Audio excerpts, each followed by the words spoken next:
देखिए अभी corona virus की वजह से हम लोग क्लासेस नहीं ले पा रहे हैं, मगर मैंने सोचा कि वीडियो से ही जो यूट्यूब से मैं आपको दे सकता हूँ वीडियो, वो मैं बना रहा हूँ और जल्दी सब हालात ठीक हो जाएंगे तो हम लोग दोबारा क्लासेस उसी तरह से रन करेंगे। जब तक हमारी क्लासेस रन नहीं होती तब तक हम लोग इसी तरह से पढ़ते रहेंगे। मैं रोज़ आपको वीडियो भेजूंगा, आप उसे पढ़िए और जैसे ही हालात सारे ठीक हो जाएंगे तो हम लोग दोबारा क्लासेस ठीक करके दोबारा से ये पढ़ेंगे। और कोई भी प्रॉब्लम आपको आती है तो मैं उसका तरीका बताऊंगा कैसे आप पूछ सकेंगे। ठीक है, तो अभी मैं एक चैप्टर स्टार्ट करता हूँ आपका, रेशियो एनालिसिस। तो रेशियो के बारे में हम पढ़ते हैं क्या चीज़ होती है। तो सबसे पहली बात रेशियो के अंदर आती है हमारे पास, ratio must be expressed in lowest term or simplest form. 12/16 का सिंपलेस्ट फॉर्म क्या होगा, 3/4। यानी कि सीधी बात है, जितना छोटे से छोटा हम रेशियो को दिखा सकेंगे उतना बेटर होगा। ये सिंपलेस्ट फॉर्म में होना चाहिए। ठीक है, हमें बड़े से बड़ा ना लिखकर छोटे से छोटे फॉर्म में लिखना चाहिए। अगर डिवाइड होके कट सकता है नंबर तो काट कर उसको छोटा से छोटा लिखना चाहिए। आप लोगों से रिक्वेस्ट है कि आप लोग अपना रजिस्टर, पेन और कंप्यूटर लेकर बैठें, क्योंकि आगे जब हम क्वेश्चन करेंगे तो आप लोग साथ साथ करते रहिए। तो प्लीज़ रिक्वेस्ट है आपसे कि आप पहले कॉपी, पेन और कंप्यूटर लेकर बैठ, कैलकुलेटर लेकर बैठे। चलिए, अब हमारे पास आई बात A:B। ए को हम बोलते हैं एंटीसीडेंट और बी को हम बोलते हैं कॉन्सिक्वेंट, यानी फर्स्ट टर्म और सेकंड टर्म। इसका क्या मतलब होता है कि जो हमारे पास ए है और जो बी है, ये ए क्या है हमारे पास पहला टर्म और बी क्या है दूसरा टर्म। दूसरे टर्म को हम कॉन्सिक्वेंट, पहले टर्म को हम एंटीसीडेंट। ए पहले आता है, सी बाद में आता है, तो समझिए एंटीसीडेंट और कॉन्सिक्वेंट। तो अब देखते हैं जरा, जैसे क्वेश्चन दिया हमने, the consequent and antecedent of the ratio are 5 and 3 respectively, the ratio is. हाँ तो कोई दिक्कत नहीं, रेशियो में क्या हो गया आप बता सकते हैं बड़े आराम से। रेशियो क्या होगा 5 और 3। 5 क्या है कॉन्सिक्वेंट, 3 क्या है आपका एंटीसीडेंट। तो 3 पहले आएगा और आपका जो 5 है वो बाद में आएगा। ठीक है कि नहीं बात। तो रेशियो क्या हो जाएगा 3:5। चलते हैं आगे, देखिए, if both the term of the ratio is multiplied or divided by the same number, non zero होना चाहिए मगर, then there will be no effect। इसका क्या मतलब है, अगर हमारे को कोई आदमी रेशियो दे दे 4:5 और इसमें हम किसी सेम नंबर की मल्टीप्लाई कर दें तो उससे उस रेशियो पे कोई फर्क नहीं आएगा। जैसे 4 × 2 कितना हो जाएगा 8, 5 × 2 कितना हो जाएगा 10। तब भी अगर इसे हम सिंप्लीफाई करेंगे तो रेशियो क्या रहेगा 4:5। तो सेम नंबर से मल्टीप्लाई करने से और डिवाइड करने से रेशियो पर कोई फर्क नहीं रहता। ठीक है, क्लियर है, मगर नॉन जीरो, यानी जीरो उसमें शामिल नहीं है, क्योंकि जीरो से तो फिर वो 0/0 हो जाएगा जो कि डिफाइन नहीं होगा। इसलिए जीरो को छोड़कर बाकी किसी भी नंबर से आप ऐसा कर सकते हैं। आगे चलते हैं, the order of the term in ratio is important, क्योंकि जो पहले लिखा हुआ है वो उसका इंपॉर्टेंट होती है बात। जैसे आपने लिखा 3:4, तो ये ऑर्डर है इसका। 3:4 क्या है इसका ऑर्डर। 3 पहले लिखा है एंटीसीडेंट और 4 क्या है कॉन्सिक्वेंट। अगर आप 4 को आगे लिख देंगे और 3 को बाद में लिखेंगे तो ये बहुत अलग चीज होगी, क्योंकि हमने कहा इसका ऑर्डर इंपॉर्टेंट होता है। The order of the term in ratio is important. 3:4 is not same as 4:3। चलिए देखते हैं अब आगे। Two numbers are in the ratio of 2:3. If 4 is subtracted from each number, they are in the ratio of 3:5. The numbers are, देखिए, two numbers are in the ratio of 2:3। ठीक है, तो पहली बात तो जो नंबर है आपका वो क्या है, हम बोल रहे हैं कैसे है, the numbers are in the ratio 2:3। तो पहले वो नंबर लिख लेते हैं, जैसे 2x और 3x, ये अब एक नंबर हो गए दो, इनका रेशियो था 2:3। इफ 4 इज सब्ट्रैक्टेड, अगर इसमें से 4 माइनस किया जाए, ठीक है, from each, they are in the ratio 3:5, तो वो 3:5 के रेशियो में आ जाएंगे। तो यहाँ से क्रॉस मल्टीप्लाई करें तो क्या आएगा 10x minus 20 is equal to 9x minus 12। 9x इधर जाकर x हो जाएगा, 20 इधर जाकर माइनस हो जाएगा, x आ गया 8। तो हमने पहला नंबर माना था 2x, दूसरा नंबर माना था 3x।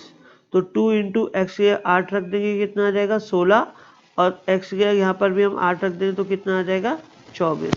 तो यानी दो नंबर क्या क्या है वो 16 और 24। चलिए अब जैसे लिखा है PQR are three cities. The ratio of average temperature between P and Q is 11:12 and that of between P and R is 9:8. The ratio between the average temperature of Q and R आपको बताना था कितना होगा। तो ये भी बहुत आसान है। इसका मतलब हो गया P और Q का रेशो, P और Q का रेशो है हमारे पास 11/12। यानी अगर मैं लिखना चाहूँ तो ऐसे लिख सकता हूँ P और Q का रेशो है बराबर 11:12। डन। चलिए तो आप ऐसे भी लिख सकते हैं PQ 11/12। अब देखिए between P and R is 9:8, यानी P और R का रेशो क्या है 9:8, 9:8। अब हमने पूछा आपसे Q और R का रेशो बताइए, मतलब इस Q का और इस R का रेशो बताइए। तो अगर आप बीच के P वाले को, ये जो 11 है और जो 9 है, इसको कॉमन कर देंगे तो ये काम बनेगा। तो कॉमन कैसे करेंगे, P और Q वाले में इधर 9 की मल्टीप्लाई कर देंगे और इधर P और R वाले में हम मल्टीप्लाई कर देते हैं 11 की, दोनों का सेम। 11 वाला इधर मल्टीप्लाई, 9 वाला इधर मल्टीप्लाई हो जाता है। तो हमारे पास क्या आता है, चलिए देखते हैं जरा, मैं पेन लूँ। देखिए अब 12 इंटू 9 कितना हो गया 108, और 9 की मल्टीप्लाई 11 में भी होगी, कितना होगा 99। ऐसे 11 की 9 में मल्टीप्लाई होगी 99, 11 में 8 की होगी 88। तो अब ये जो चीज़ है ये कॉमन हो चुकी है, ये दोनों P और P दोनों क्या हो चुके हैं, कॉमन हो चुके। तो अब इससे क्या होगा, ये ऐसा आ जाएगा रूल 88:99:108। ये आंसर हो गया हमारा। तो हमने आपसे पूछा था Q और R का रेशियो बताइए, तो ये तो हो गया Q, ये हो गया R और ये हो गया P। तो हमने कहा था आपसे, सॉरी ये हो गया P और ये हो गया R। तो हमने कहा था Q और R का रेशियो बताइए। तो Q और R का रेशियो बना 88:109। और अगर अब आप इसको छोटा करना चाहें तो देखिए किससे काट सकते हैं, 4 से कटेगा, ये नहीं सॉरी 4 दूनी 8, 4 दूनी 8, ये नहीं कटेगा। चलो 11 से भी नहीं कटेगा, 9 से भी नहीं कटेगा, 88। चलो कोई बात नहीं, 88:109 इसका आंसर आ गया हमारे पास। चलिए अब आते हैं the number which when subtracted from each of the term of the ratio 19:31 reducing it to 1:4। यानी एक नंबर है जो हमारे पास है, जब वो दोनों इन वाले नंबर में से रेशियो में से माइनस होता है तो रिड्यूस करके उसका रेशियो वो 1:4 कर देता है। देखिए तो अगर हम पहला नंबर जैसे 19 आपने बोला, इसको मैं 19x मान लेता हूँ, इसको 31x मान लेता हूँ, और वो नंबर y मान लेता हूँ, वो नंबर y मान लेता हूँ, is equal to 1:4। Cross multiply करता हूँ, 19 इंटू 4 कितना होता है हमारे पास 76, 76x minus 4y is equal to 31x minus y. 31 इधर आएगा तो माइनस करके कितना बचेगा हमारे पास 45x is equal to 4y इधर जाके प्लस का हो जाएगा, y माइनस हो जाएगा तो 3y। तो यहाँ से y इज इक्वल टू कितना आएगा 15x। तो यानी वो जो नंबर है वो 15 टाइम्स है किसी भी चीज का। तो अगर वो मिनिमम नंबर लेना चाहते हैं तो आप 15 ले सकते हैं, क्योंकि जब भी हम 19 में से -15 किया मान लो, और इधर 31 में से -15 किया, तो इनका रेशो 1:4 आना चाहिए। तो 19 में से 15 गए 4, 31 में से 15 गए तो बचे 16, यानी इसका हो गया 1/4। तो ठीक है, वो नंबर 15 हो सकता है, और 15 ही एक ऐसा नंबर है जो इसमें से माइनस करें तो इनका रेशो 1:4 हो जाएगा हमेशा। चलिए the ratio between the speed of the two train is 7:8। यानी पहले वाले की अगर स्पीड की बात करें S1 और दूसरे वाले की स्पीड कितनी है S2, उनका रेशियो कितना है 7:8। 7:8 इनका क्या रेशियो है। If the second train runs 400 kilometre in 5 hours, तो सेकेंड ट्रेन की जो स्पीड हुई वो हुई 400 किलोमीटर यानी डिस्टेंस ओवर टाइम, तो टाइम लेती है 5 आवर्स, तो स्पीड हुई 80 किलोमीटर पर आवर।